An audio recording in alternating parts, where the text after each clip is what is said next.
शुभ संध्या आप सभी को। सजग क्लासेस हिंदी में एक बार पुनः स्वागत है। हम लोग उपन्यास विधा को देख रहे थे।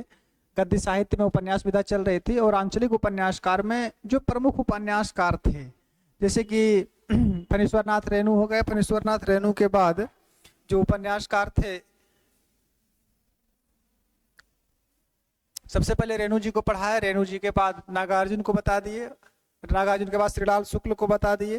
तो आज उनमें से जो प्रमुख आंचलिक उपन्यासकार हैं, आज इनको फ्री करते हैं। आज आंचलिक उपन्यासकार को, जितने भी आंचलिक उपन्यासकार हैं, छोटे छोटे बड़े बड़े को सबको देख लिए हम, ठीक है। राही मासूम रजा को देख लिए थे, राही मासूम रजा के बाद गुलशेर खां सानी को देख लिए, श्रीलाल शुक्ल को, यानी कि इस क्लास में किस किस को देखें थोड़ा देख लीजिए। सबसे पहले रेणु जी को देख लिए। रेणु जी के बाद दूसरे नंबर में हम आप लोग को किसको पढ़ा दिए? नागार्जुन को पढ़ा चुके होंगे, नागार्जुन को।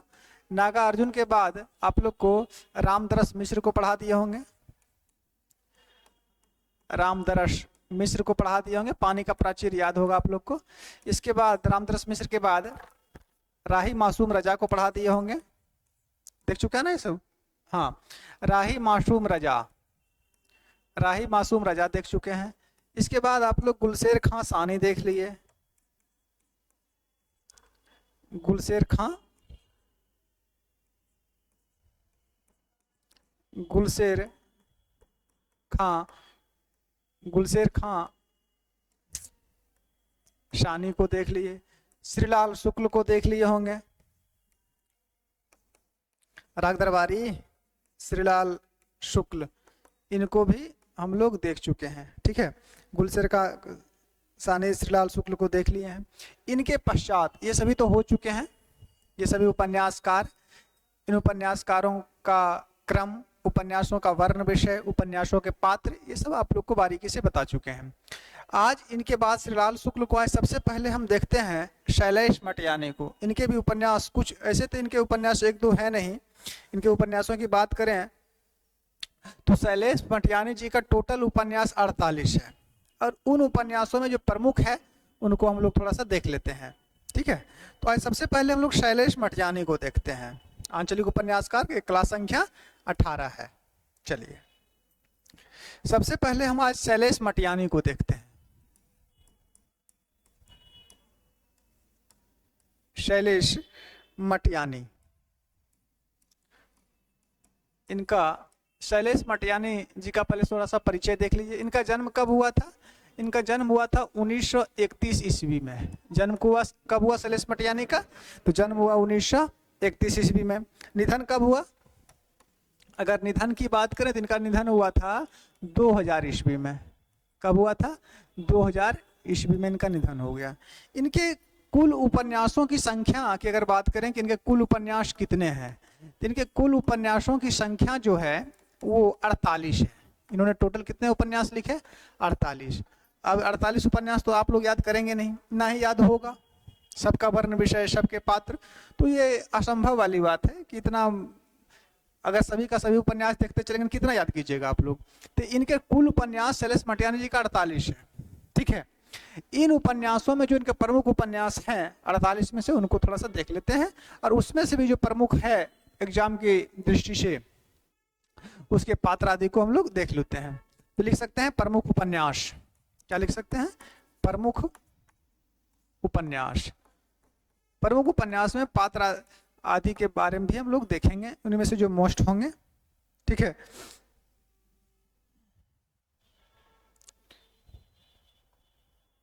चलो, इनके प्रमुख उपन्यास में पहला उपन्यास आप लोग लिखिए।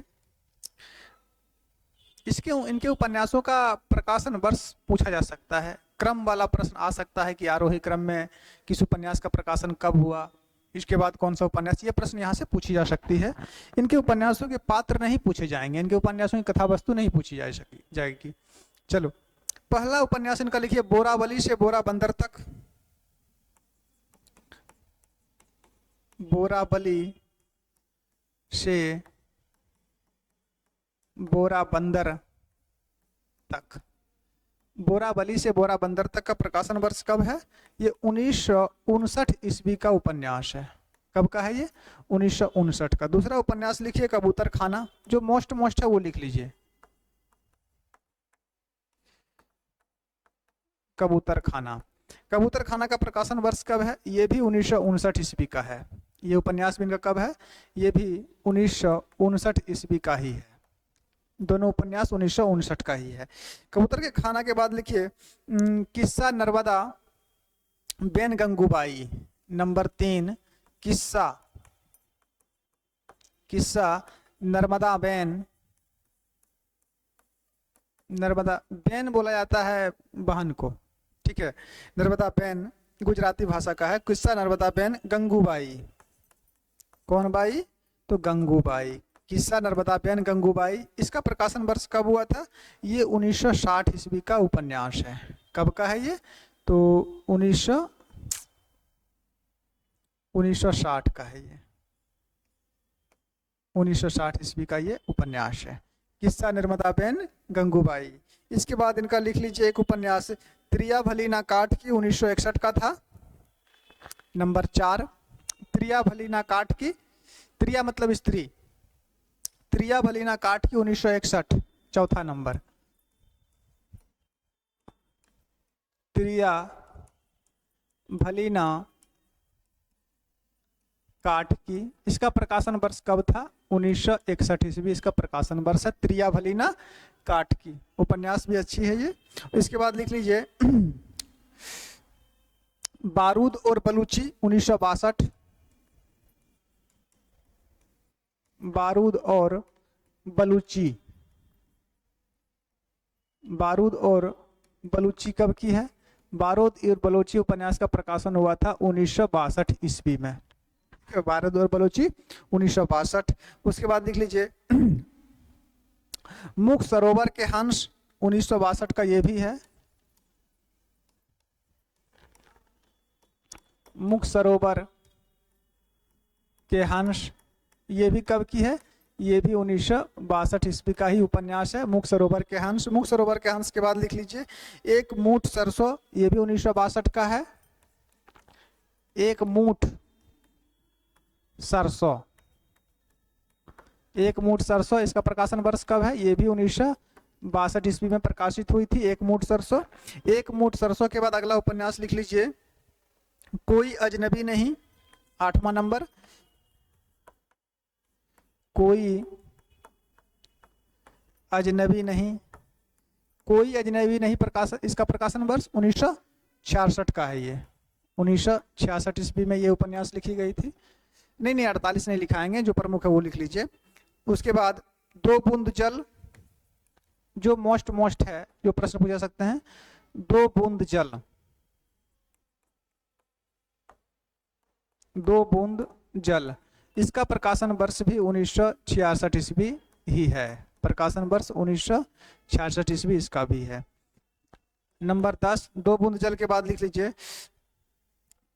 भागे हुए लोग, भोगे नहीं है भागे है, नहीं भागे हुए लोग है, भोगे हुए लोग नहीं, भागे हुए लोग था, भागे हुए लोग। भागे हुए लोग का प्रकाशन वर्ष ये भी 1966 ईस्वी, इसका भी प्रकाशन वर्ष इतना ही है। इतना तक लिखिए, फिर आगे चलते हैं। शैलेश मटियानी को देख रहे हैं। सबसे पहले आज आंचलिक उपन्यासकार में शैलेश मटियानी, आज आंचलिक उपन्यासकार को फ्री करते हैं। इनका जन्म 1931 में हुआ था और निधन 2000 ईस्वी में हुआ।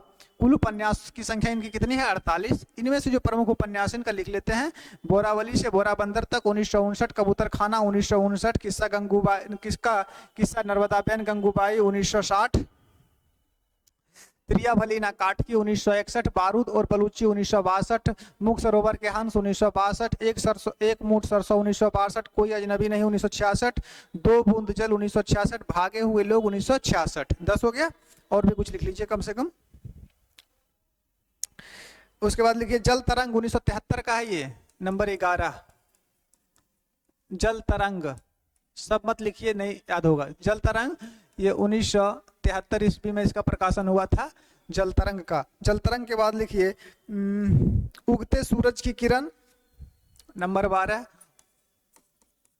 उगते सूरज की किरण, उगते सूरज की किरण उपन्यास जो है उगते सूरज की किरण। उगते सूरज की किरण का उपन्यास का प्रकाशन वर्ष कब था? ये 1976 ईस्वी का उपन्यास है। 12 और लिख लीजिए रामकली।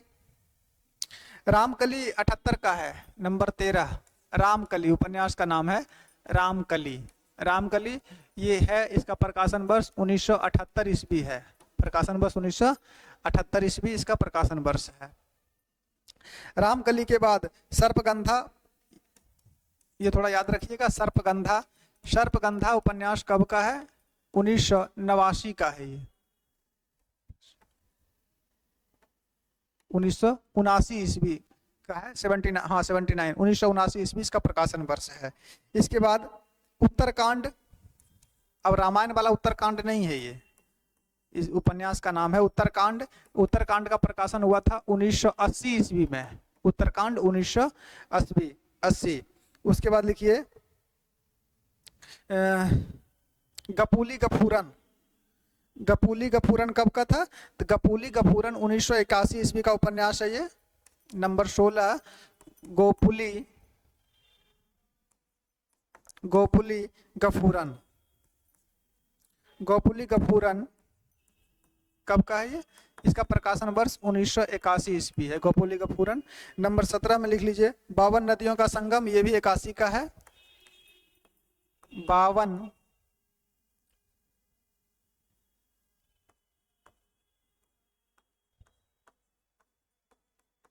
नदियों का संगम। 52 नदियों का संगम की अगर बात करें तो 52 नदियों का संगम जो है ये 1981 ईस्वी का है। 52 नदियों का संगम 1981।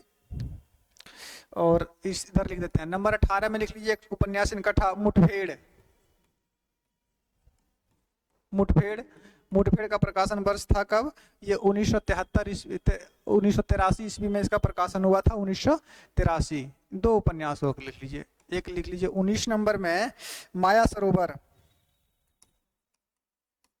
माया सरोवर, माया सरोवर का प्रकाशन वर्ष कब था? ये 1987 ईस्वी का प्रकाशन वर्ष है।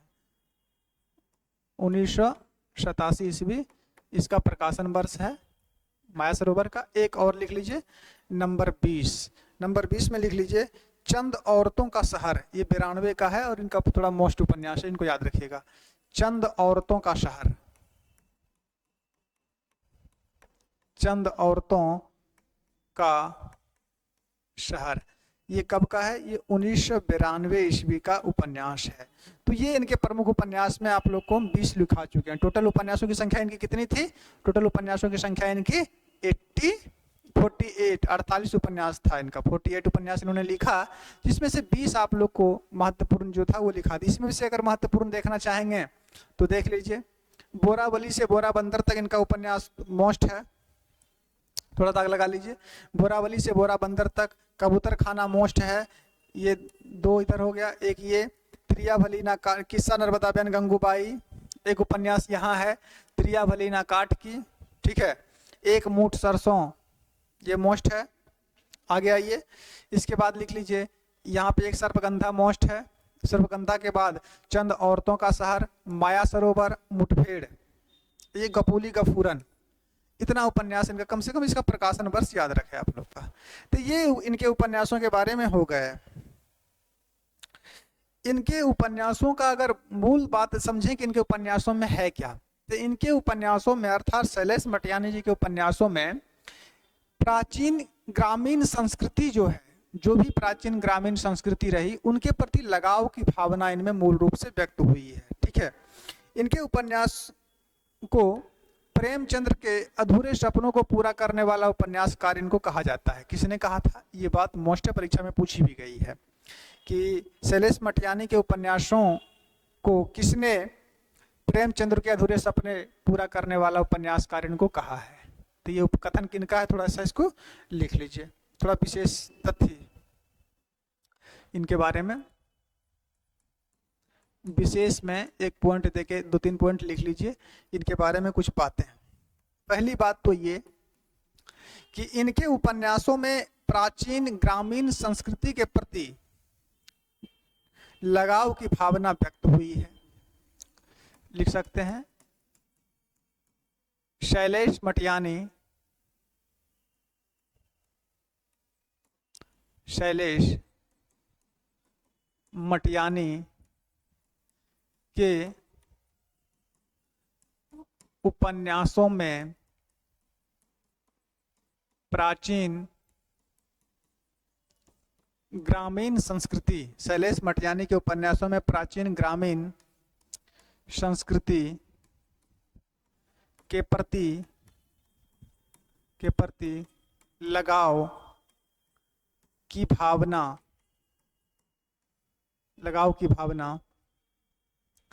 स्पष्ट होती है। इनके उपन्यासों में मूल विषय क्या है? तो प्राचीन ग्रामीण संस्कृति के प्रति लगाव की भावना है। एक कथन है इनके बारे में कि इनके उपन्यासों को प्रेमचंद्र के अधूरे सपने को पूर्ण करने वाला किसने माना था? 2, शैलेश मटियानी, ये कथन को थोड़ा अंडरलाइन कर लीजिए, शैलेश मटियानी के उपन्यासों को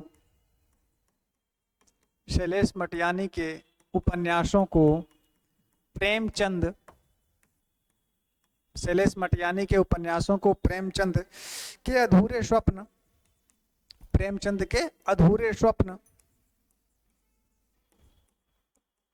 के अधूरे स्वप्न को पूर्ण करने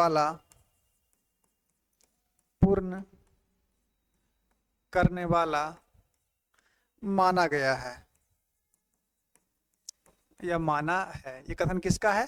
शैलेश मटियानी के उपन्यासों को प्रेमचंद के अधूरे स्वप्न को पूर्ण करने वाला माना है। ये कथन जो है, ये कथन है डॉक्टर नामवर सिंह का। डॉक्टर नामवर सिंह, इनके बारे में ये कथन जरूर याद रखें कि ये कथन किसका था? तो ये कथन डॉक्टर नामवर सिंह का था। हो गया। तो शैलेश मटियानी के बारे में इतना बहुत है। इनके उपन्यास भी देख लिए। टोटल उपन्यास कितने थे? 48, जिसमें प्रमुख उपन्यास में लगभग 20-25 आप लोग को लिखा है। कितना लिखा है? 20। तो 20 लिखा दिए। और इनके अब उपन्यासों के बारे में मूल बात यह है कि शैलेश मटियानी के उपन्यासों में प्राचीन ग्रामीण संस्कृति के प्रति लगाव की भावना व्यक्त है। और शैलेश मटियानी के उपन्यासों को प्रेमचंद के अधूरे स्वप्न को पूर्ण करने वाला माना है। ये कथन किनका है? तो ये कथन है डॉक्टर नामवर सिंह का। आगे इनके बाद आज दूसरे उपन्यासकार को देखते हैं।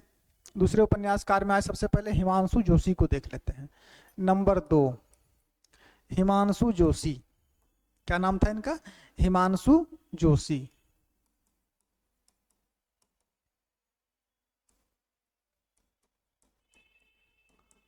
हिमांशु जोशी, इनके बारे में थोड़ा सा देख लीजिए। सबसे पहले तो इनका जन्म कहाँ हुआ था? ये उत्तराखंड के थे और चंपावत इनका जन्म स्थल था। कब हुआ था इनका जन्म? हिमांशु जोशी का जन्म कब हुआ था? जन्म हुआ था इनका 1935 ईस्वी में। कहाँ? तो चंपावत कहाँ पड़ता है? उत्तराखंड में पड़ता है। कहाँ पड़ता है ये? उत्तराखंड के ये रहने वाले थे, चंपावत। निधन कब हुआ था? तो निधन इनका इधर हाल फिलहाल ही हुआ, यानी 2018 में इनका निधन हो गया। निधन 2018 ईस्वी में इनका निधन हो गया। इनके उपन्यास ज़्यादा नहीं है, 5-6 लिख लीजिए। उसका थोड़ा सा वर्ण विषय भी पूछे जा सकते हैं ये। तो इनके उपन्यास को देख लीजिए। उपन्यास, इनके कौन कौन से उपन्यास हैं इनके बारे में थोड़ा सा लिख लीजिए। पहला है महासमर। देखिए, महासमर उपन्यास जो है ये कोहली जी का भी है, नरेंद्र कोहली का भी है। तो नरेंद्र कोहली के उपन्यास में जो कथा है वो महाभारत पर आधारित है, और इनके महासमर में जो है वो कथा अलग है। इनका महासमर आदिवासी विमर्श से संबंधित है, और नरेंद्र कोहली जी का जो महासमर उपन्यास है वो महाभारत पर आधारित है। तो इनका पहला उपन्यास कौन सा था? इनका प्रथम उपन्यास जो है वो है महासमर। नंबर 1 क्या नाम है? महासमर। महासमर कब का था? महासमर 1972 ईस्वी इसका प्रकाशन वर्ष है। इनके महासमर का प्रकाशन वर्ष कब है? 1972 ईस्वी। दूसरा उपन्यास इनका लिख लीजिए, अरण्य। अरण्य का मतलब क्या होता है? जंगल का पर्यायवाची है। अरण्य 1973 ईस्वी इनका है अरण्य। तीसरा उपन्यास लिख लीजिए छाया मत छूना मन। मोस्ट उपन्यास इनके सभी। छाया मत छूना मन। छाया मत छूना मन जो है, इसमें एक लड़की की कहानी है। और छाया मत छूना मन कब है? ये 1974 ईस्वी का ये उपन्यास है। इसका प्रकाशन वर्ष 1974 ईस्वी। चौथा लिख लीजिए कगार की आग, 76 की है ये। कगार की आग, कगार की आग, इसका प्रकाशन वर्ष 1976 ईस्वी है। कगार की आग का प्रकाशन वर्ष 1976। पांचवा लिख लीजिए तुम्हारे लिए। पांचवा तुम्हारे लिए। तुम्हारे लिए कब का है? तुम्हारे लिए ये 1978 का है। तुम्हारे लिए 1978 ईस्वी का ये उपन्यास है। ठीक है, तुम्हारे लिए 1978 ईस्वी। तुम्हारे लिए के बाद अगले पेज पे चलते हैं। महासमर, हिमांशु जोशी को देख रहे हैं। महासमर 1972, अरण्य 73, छाया मत छूना मन, छाया मत छूना मन 1974, कगार की आग 76, तुम्हारे लिए 78। अब अगला उपन्यास इनका देख लीजिए, नंबर 5 हो गया। नंबर 6 में लिख लीजिए समय साक्षी, 1982 का है ये। नंबर 6 समय साक्षी।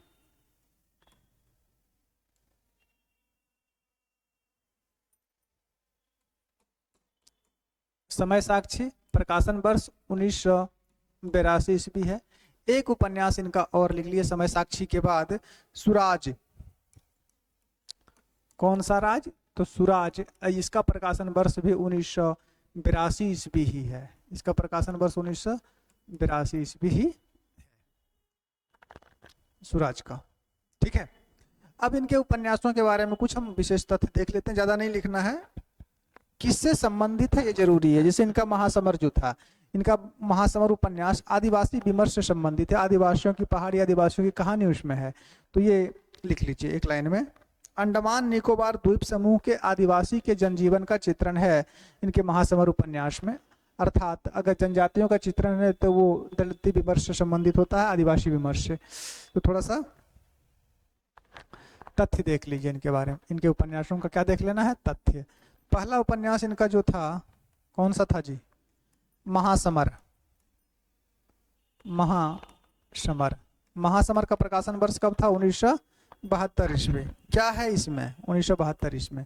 इस उपन्यास में क्या है? तो पहली बात तो ये कि ये उपन्यास आदिवासी विमर्श से संबंधित है। ठीक है, पहली बात ये लिख लीजिए, आदिवासी विमर्श से संबंधित है। ये आदिवासी विमर्श से संबंधित है, एक बात। दूसरी बात इसके बारे में, इसमें क्या है कि अंडमान निकोबार द्वीप समूह पर जो जनजाति हैं उन्हीं का चित्रण है। इसमें लिख सकते हैं कि अंडमान निकोबार, अंडमान निकोबार द्वीप समूह, अंडमान निकोबार द्वीप समूह के आदिवासियों, अंडमान निकोबार द्वीप समूह के आदिवासियों के जनजीवन का चित्रण, आदिवासियों के जनजीवन का चित्रण, जनजीवन का चित्रण इनके उपन्यासों में मिलता है। हो गई, एक उपन्यास हो गया महासमर। दूसरा इनका उपन्यास कौन सा था? अरण्य। अरे अरण्य में पहाड़ी लोगों का जनजीवन है। एक लाइन लिख लीजिए अरण्य के बारे में। नंबर 2 अरण्य। अरण्य का प्रकाशन वर्ष कब था? 73। दूसरा अरण्य, अरण्य उपन्यास का प्रकाशन वर्ष 1973 ईस्वी रहा था ना। क्या है इसमें? इसमें पहाड़ी लोगों के जनजीवन का चित्रण है। बस एक लाइन, पहाड़ी लोगों के जनजीवन का चित्रण, पहाड़ी लोगों के जनजीवन का चित्रण, बस इतना। पहाड़ी लोगों का जनजीवन का चित्रण किसमें है? तो अरण्य में है। तीसरा उपन्यास इनका कौन सा था? महत्वपूर्ण उपन्यास बताइए। छाया मत छूना मन। लिख लो। इसमें एक लड़की की कहानी है जो अपने परिवार के लिए अपना सर्वस्व बलिदान कर देती है, उसी की कहानी इसमें कही गई है। छाया मत छूना मन 1974, यही था ना प्रकाशन वर्ष। छाया मत छूना मन 1974 ईस्वी इसका प्रकाशन वर्ष है। इसमें क्या है? इसमें एक लड़की की कहानी है जो अपने परिवार के लिए त्याग और बलिदान की गाथा है। लिख सकते हैं, एक लड़की जो अपने परिवार, एक लड़की की कर दीजिए, एक लड़की की अपने परिवार के लिए त्याग और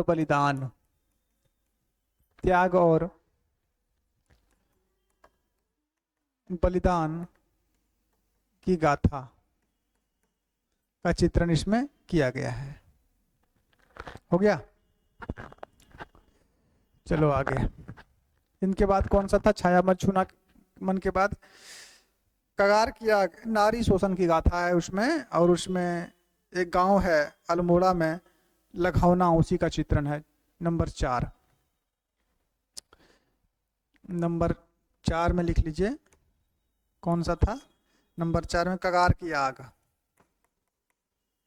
कगार की आग का प्रकाशन वर्ष कब था? 1976 ईस्वी का प्रकाशन वर्ष है, 1976 ईस्वी।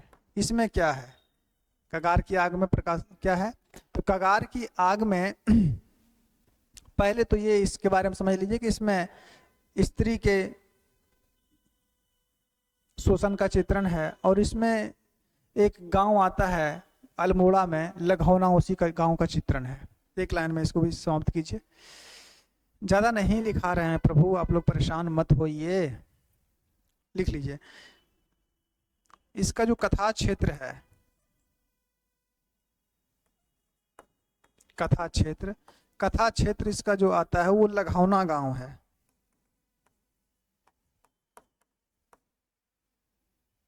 लखौना गांव कथा क्षेत्र का क्या? लखौना गांव कहाँ पड़ता है? ये अल्मोड़ा उत्तराखंड में पड़ता है। अल्मोड़ा उत्तराखंड में है ये, ठीक है। इसमें बात क्या है? इसमें नारी शोषण की गाथा है, या स्त्री शोषण कह सकते हैं इसको। स्त्री शोषण की करुण गाथा है इसमें, स्त्री शोषण की करुण गाथा का चित्रण, स्त्री शोषण की करुण गाथा का चित्रण इस उपन्यास में किया गया है। हो गया? और बचे हैं इनके, जल्दी।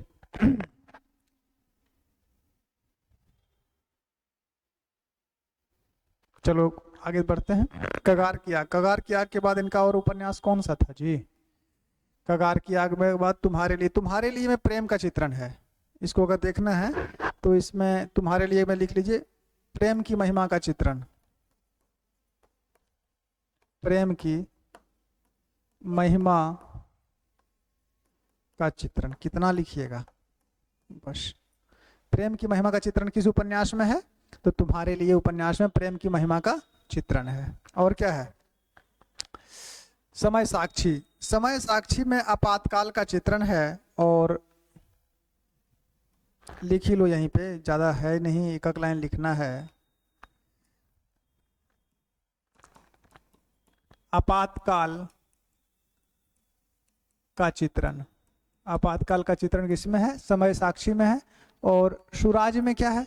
तो सुराज में नारी संघर्ष की गाथा है, नारी संघर्ष की गाथा है। चलो, इसी के साथ हिमांशु जोशी भी समाप्त हुए। हिमांशु जोशी के बाद एक प्रमुख उपन्यासकार और हैं इसमें, विवेकी राय। इनसे भी प्रश्न पूछे जा सकते हैं। मोस्ट उपन्यासकार हैं विवेकी राय, तो विवेकी राय को भी आज फ्री ही कीजिए। आज आंचलिक उपन्यासकार जो प्रमुख उपन्यासकार हैं जिनसे परीक्षा में प्रश्न पूछे जा सकते हैं उनको आज हम लोग फ्री करते हैं। और कल इनके बाद से यानी कि कल क्या बचा है, आंचलिक हो ही गया, ठीक है, मनोविश्लेषणवादी हो ही गया। इसके पहले क्या पढ़ा दिए थे मनोविश्लेषणवादी से पहले, मतलब क्या पढ़े हैं वो भी आप लोग को याद नहीं है, अच्छी बात है। प्रेमचंदोत्तर युग में जब उपन्यास हम पढ़ाना शुरू किए तो सबसे पहले मनोविश्लेषणवादी पढ़ा है ना। मनोविश्लेषणवादी के बाद पढ़ा है साम्यवादी या प्रगतिवादी, प्रगतिवादी के बाद आंचलिक पढ़ा रहे हैं और आंचलिक का भी आय पूर्णाहति कर देंगे। और इसके बाद हम लोग ऐतिहासिक या व्यक्तिवादी उपन्यासकार देख लेंगे और उसके पश्चात फिर कौन बचेंगे, प्रयोगवादी बच जाएंगे या व्यक्तित्ववादी, जिनको प्रयोगवादी उपन्यासकार बच जाएंगे। भीष्म साहनी सब उसी में आएंगे। और उसके बाद उपन्यास का थोड़ा सा विभाजन और कर देंगे कि कौन सा उपन्यास जो है वो देश विभाजन से संबंधित है। फिर महिला उपन्यासकार बच जाएंगे, दलित उपन्यासकार बच जाएंगे। तो पूर्ण रूपेण इसको समाप्त कीजिए, ठीक है। चलिए, तो इनके बाद हम लोग आज, ये तो हो गए, इसके बाद लिख लीजिए आज किसका कौन बचे हैं, विवेकी राय, तीसरा नंबर होंगे ना ये। चलिए, विवेकी राय को आज फ्री कीजिए। तीसरा नंबर विवेकी राय। अगर विवेकी राय की बात करें कि इनका तो जन्म मृत्यु देख लीजिए। इनका जन्म कब हुआ था विवेकी राय जी का, कहाँ जन्म हुआ था, 1924 ईस्वी में। कहाँ पे हुआ था, गाजीपुर उत्तर प्रदेश। कहाँ हुआ था, गाजीपुर उत्तर प्रदेश में इनका जन्म हुआ विवेकी राय जी का। और निधन कब हुआ 2016 ईस्वी में इनका निधन हुआ। इनके उपन्यास को देख, ज़्यादा उपन्यास नहीं है लेकिन प्रमुख उपन्यासकार हैं, पूछे जा सकते हैं, इसलिए इनके वर्ण विषय भी बताएंगे। पूछ जा सकता है ना कि कौन सा उपन्यास जो है इनके वर्ण विषय में कि पूर्वांचल से संबंधित है, पूर्वांचल में बबूल की कहानी से संबंधित है, या कौन सा उपन्यास मानवता का संदेश देने वाली है। इनके वर्ण विषय ज़्यादा नहीं, एक लाइन लिखवा देंगे ताकि पता चले कि किस उपन्यास में क्या है। पहला उपन्यास इनका लिख लीजिए, बबूल 1967। पहला उपन्यास कौन सा है इनका, बबूल है। कब है ये, 1967 ईस्वी में ये उपन्यास है। दूसरा उपन्यास लिख लीजिए, पुरुष पुराण, 1975 में है ये। पुरुष पुराण, पुरुष पुराण, हाँ कुरान नहीं पुराण, पुरुष पुराण कब है ये, 1975 ईस्वी में है। पुरुष पुराण 1975 ईस्वी में है। तीसरा उपन्यास लिख लीजिए इनका, लोक ऋण, 77 में है। लोक ऋण, इनके सभी उपन्यास मोस्ट हैं। लोक ऋण कब है ये, 1977 ईस्वी में है। चौथा उपन्यास इनका लिख लीजिए ये सोना माटी। सोना माटी कब का जी, 83 का था ना, हाँ। सोना माटी प्रमुख उपन्यास है ये, सोना माटी। सोना माटी का प्रकाशन वर्ष 1983 ईस्वी है ये, सोना माटी 1983। और सोना माटी के बाद पांचवा उपन्यास लिख लीजिए इनका, समर शेष है। समर शेष है, समर शेष है कब का है, समर शेष है 1988 ईस्वी का प्रकाशन वर्ष है इसका। समर शेष है 1988 ईस्वी। और 5 इधर लिख दें, नहीं होगा, चलिए अगले पेज में देख लेते हैं। इसको लिखिए, विवेकी राय 1924, निधन 2016। उपन्यास में देखिए तो बबूल 1967, पुरुष पुराण 75, लोक ऋण 77, सोना माटी 83, समर शेष है 88। इसके बाद नंबर 6 में लिख लीजिए मंगल भवन। नंबर 6 में मंगल भवन। मंगल भवन कब का था, मंगल भवन भी इन्हीं का उपन्यास है। ऐसे ये पंक्ति किसकी है, मंगल भवन अमंगलहारी द्रवंशो दशरथ अजर बिहारी। तो मंगल भवन उपन्यास जो है वो इन्हीं का है। और कब का है मंगल भवन, ये 94 का है, 1994 इसका प्रकाशन वर्ष है, 1994 ईस्वी। नंबर 7 में लिख लीजिए नमामि ग्रामम, नमामि ग्रामम। नमामि ग्रामम कब की है? नमामि ग्रामम उपन्यास इनका जो है वो 1997 का है, प्रकाशन वर्ष 1997। 8वां लिख लीजिए अमंगलहारी। मंगल भवन भी इन्हीं का है और एक अमंगलहारी भी इन्हीं का है।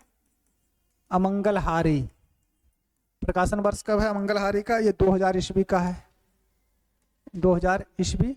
एक उपन्यास इनका और लिख लीजिए देहरी के पार। बस 9 उपन्यास याद रखिए। देहरी के पार। देहरी के पार उपन्यास कब का है ये? इसका प्रकाशन हुआ था 2003 में, 2003 ईस्वी में इनका प्रकाशन हुआ था देहरी के पार।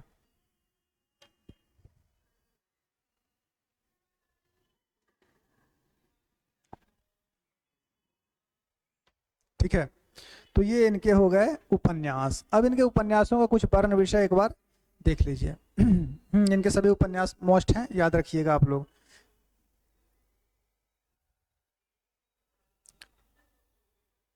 बबूल में क्या है कि ये पूर्वांचल में बबूल की नीरस सी जिंदगी। बबूल में क्या है? बबूल में एक तो कांटे होते हैं, न फूल लगता है न फर लगता है। ठीक है, तो पूर्वांचल की जो ये प्रतीकात्मक उपन्यास है बबूल। पूर्वांचल की जो वहाँ की नीरस सी जिंदगी हो गई उसी का प्रतीक है बबूल। तो ये पूर्वांचल की बबूल सी जिंदगी का चित्रण है इसमें। पुरुष पुराण में क्या है? पुरुष पुराण में मानवता का चित्रण किया गया है। ठीक है, उसके बाद है कौन सा? एक लोकऋण। ये भी उतना मोस्ट उपन्यास नहीं है। सोना माटी। सोना माटी में बलिया जिले में एक गांव है। सोना माटी उपन्यास जो है इसका थोड़ा सा यहीं देख लीजिए कि बलिया जिले का एक गांव है जिसका नाम है करैला क्षेत्र, करैल क्षेत्र। बलिया का, बलिया उत्तर प्रदेश, बलिया का करैल क्षेत्र, करैल गांव है। इसी का चित्रण इसमें किया गया है। बलिया के करैल गांव का चित्रण किसके में किया गया है? सोना माटी में। अरे पुरुष पुराण में नई और पुरानी पीढ़ियों के टकराहट का चित्रण है। नई पीढ़ी की जो मान्यता है और पुरानी पीढ़ी की जो मान्यताएं थी उसी के बीच द्वंद्व का चित्रण इस उपन्यास में किया गया है। ठीक है, और कौन बच गया? ये सब का सिर्फ नाम याद रखिए आप लोग। ये सब उपन्यास जो है देहरी के पार। देहरी के पार उपन्यास में मानवता का संदेश है। मानवता का संदेश। अमंगलहारी और मंगल भवन ये दोनों जो गोस्वामी तुलसीदास की पंक्ति है, मंगल भवन अमंगलहारी द्रवहु सो दशरथ अजिर बिहारी, तो उसका शब्द लिया गया है मंगल भवन और इसका ये उपन्यास का नाम है मंगल भवन। ये ऐसा नहीं कि गोस्वामी तुलसीदास जी की है।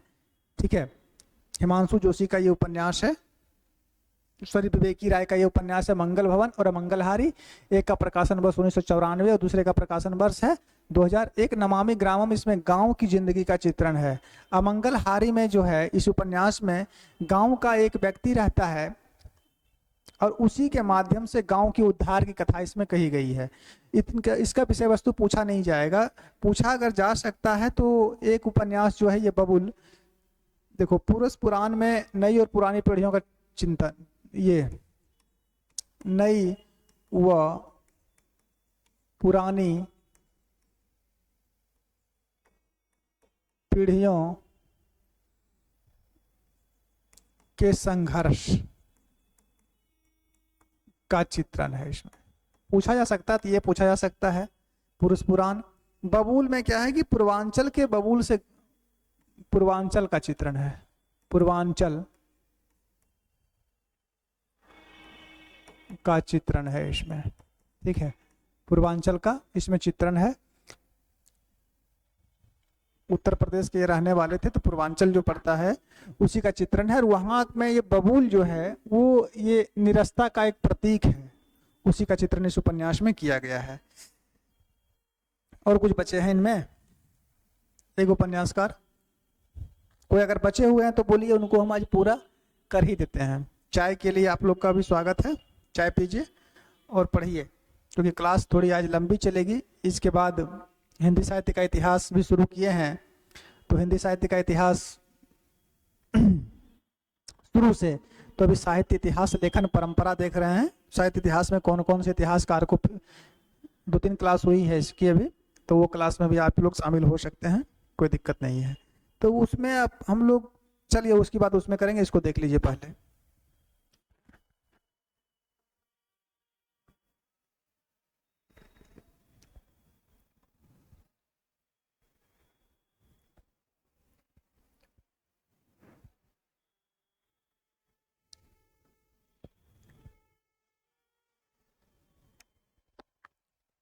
बाबू याद कैसे करोगे, इसका सामान्य सूत्र है कि निरंतर अभ्यास, बार बार पढ़िए, लगातार इसको देखते रहिए, याद हो जाएगी। ठीक है, याद हो जाएगी, कोई दिक्कत नहीं है। और उससे भी अधिक है कि प्रश्न बनाइए, प्रश्न करवाएंगे उपन्यास विधा पर, कम से कम 2-3 सेट करवा देंगे। जब उपन्यास विधा समाप्त हो जाएगी ना, तो इस पर 2-3 सेट संपूर्ण रूप से करा देंगे, पूरा उपन्यास विधा पर। और नेट के लिए तो प्रत्येक उपन्यास जो भी नेट के सिलेबस में है, उस उपन्यास पर एक प्रश्नोत्तरी, और संपूर्ण इतिहास, संपूर्ण उपन्यास साहित्य पर 3-4 प्रश्नोत्तरी। इतना लिखिए, हो गया। इसके बाद तीसरे एक उपन्यासकार और देख लीजिए, थोड़ा बस नाम देख लीजिए, ज्यादा नहीं है। देवेंद्र सत्यार्थी का, हाँ नहीं, देवेंद्र सत्यार्थी प्रगतिवाद में नहीं आएंगे। देवेंद्र सत्यार्थी आंचलिक उपन्यासकार हैं। कितना नंबर था ये? तीसरा।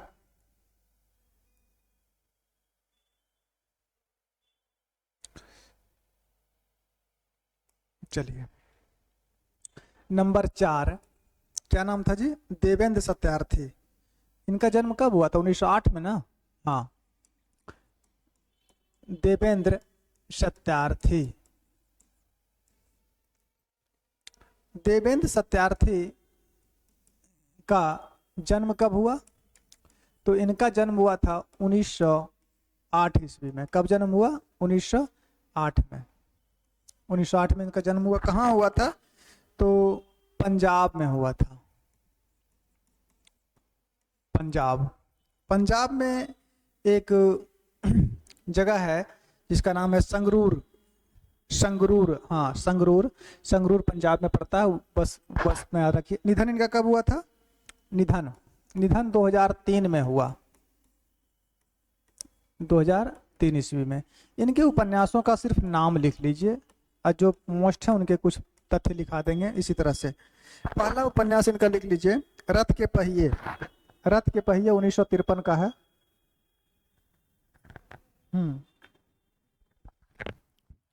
पहला उपन्यास रथ के पहिए।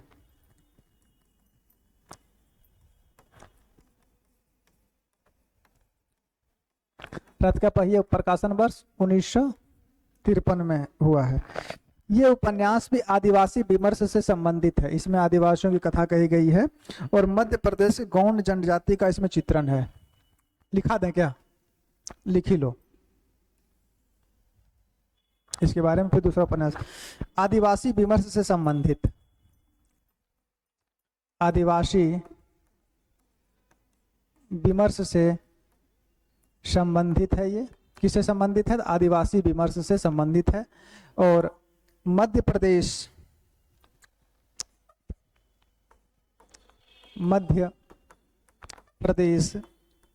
के गौंड जनजाति, पूछा जा सकता है कि किस जनजाति का चित्रण इस उपन्यास में है? तो मध्य प्रदेश के गौंड जनजाति का चित्रण है इसमें। गौंड जनजाति का चित्रण है। दूसरा उपन्यास लिखिए, ब्रह्मपुत्र। ब्रह्मपुत्र में असम का चित्रण है। ब्रह्मपुत्र नदी के किनारे असम बसा हुआ है ना, तो असम का चित्रण है इसमें। असम में एक द्वीप है, माजुली द्वीप। माजुली द्वीप के आदिवासियों की कथा है इसमें। किसमें? ब्रह्मपुत्र में। लिख सकते हैं। दूसरा उपन्यास है ये ब्रह्मपुत्र। ब्रह्मपुत्र का प्रकाशन वर्ष क्या है? ब्रह्मपुत्र, तो ब्रह्मपुत्र का प्रकाशन वर्ष था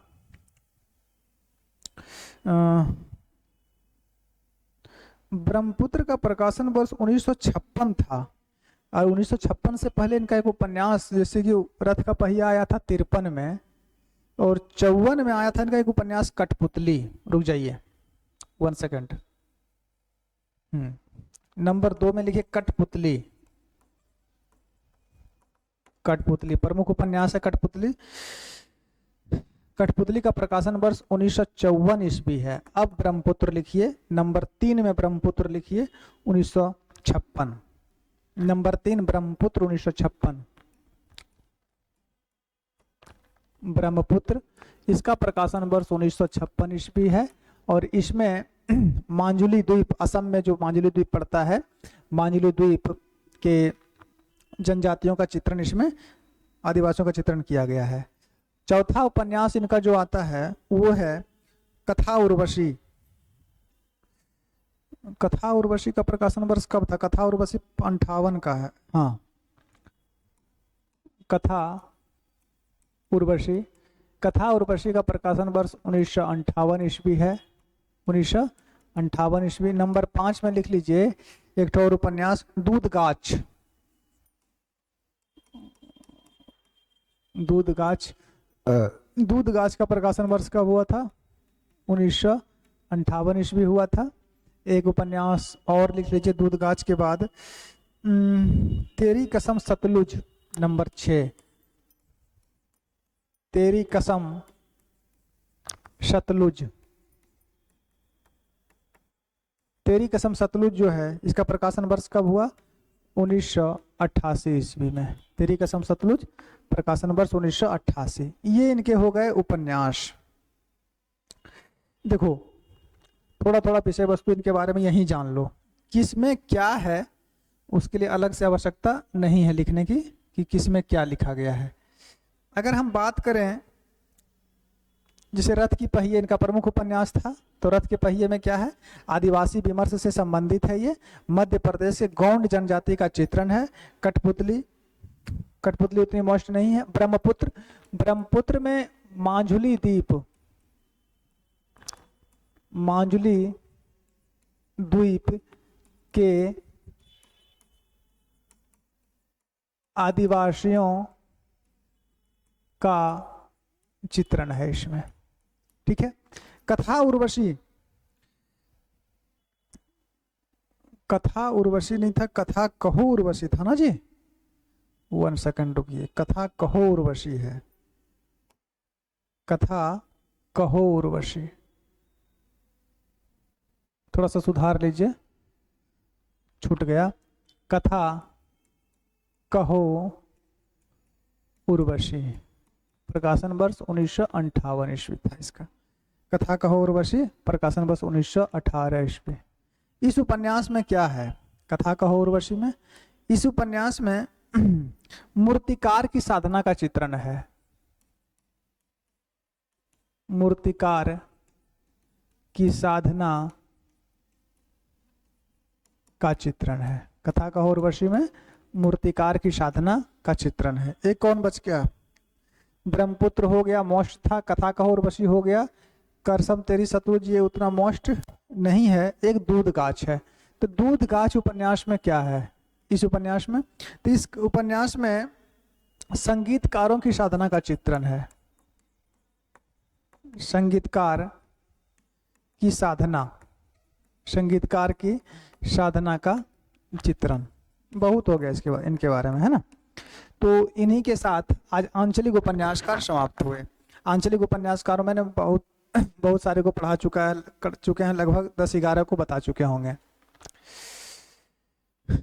जैसे कि सबसे पहले आज हम लोग देखे, रेणु जी को देख लिए, नागार्जुन, रामदरस मिश्र, राही मासूम राजा, गुलशेर खान, श्रीलाल शुक्ल।